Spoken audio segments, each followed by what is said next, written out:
Yep, top quality jank right there. So in a little adventure on Steam to look up the worst trash in there, I encountered this game called Apocryph, which is a retro FPS as the game's store page says. It was practically at $12, but it was on sale for $1.50.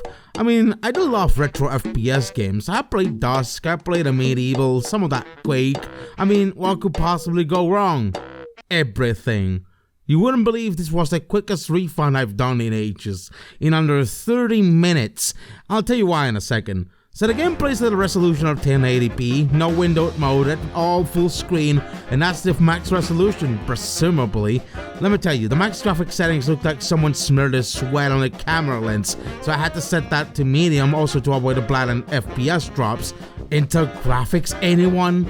Also, I had to turn off the motion blur because it was utterly nauseating. So I spent the first quarter of my playthrough punching skeletons and whatnot.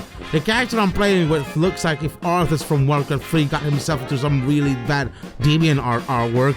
You can see at first glance that the AI of the monsters is basically constantly chasing you or getting closer to you, which is basically the sort of AI an Unity beginner can do with an A-star pathfinding tutorial. I got the ability to use the blood mode, which is me being able to suck off the health off of enemies while punching them. It proved to be not that useful as soon as I grabbed the shotgun equivalent of this game, which is the staff. I don't know about the story of the game, which is basically what you could write off with a Wattpad fanfiction, but with skeletons and generic demons that look like serious asset flips from the Unity asset store, I don't think it will make any particular sense. Soon I realized I could sprint to move faster, so most of my gameplay revolved on me keeping press the shift key in order to be able to dodge everything. Why not just make the sprinting speed the default speed? Oh, guess why not? Because the movement on this game is so jank even at that speed. I finished the first level, I had my couple deaths here and there, and all I hear in the intermission screen is this blaring honky-tonk dubstep cancer that is just so loud and obnoxious.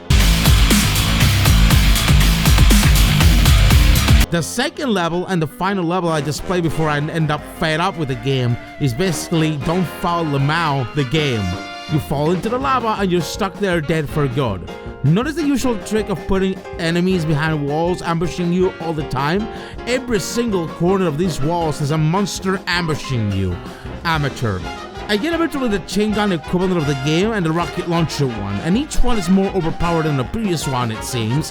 The sad thing is I had to cross this thin bridge over the lava at some point, and because of how the movement of the player is so jank, I fell into the lava. I jumped over and over again uselessly only to keep landing on lava and dying. And that's where I refunded the game. 28 minutes. Also, the combat music in the second level doesn't make any damn sense. The normal music is just rock and roll music that you will normally hear in combat in any other game, and the combat music is just the same but sped up.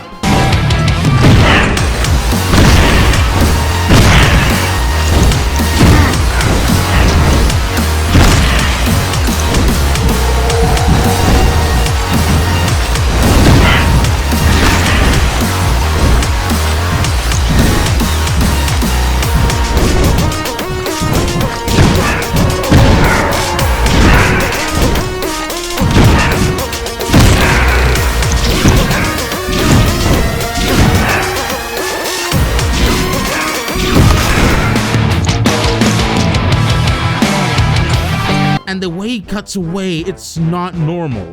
One funny thing that happened in the second level is when I was racing the stairs and retreating once I got ambushed over and over again, only for the skeletons to fall intentionally into the lava. And they do this funny shit when they're on the bottom. Like their AI just broke. Listen, I'm not here to bully a game developer who's obviously probably put a certain amount of effort into a game like this, but this doesn't really scream much effort to me. It looks like an asset flip. I could not confirm it is, but it looks cheap. It like a quickly rushed game made to capitalize on the success of other retro FPS games. It looks lazy. As a fellow game developer in the making, if you're going to make a game like this, don't half-ass it, at least put your whole ass in there. So, my final verdict for this game? No. It's not good.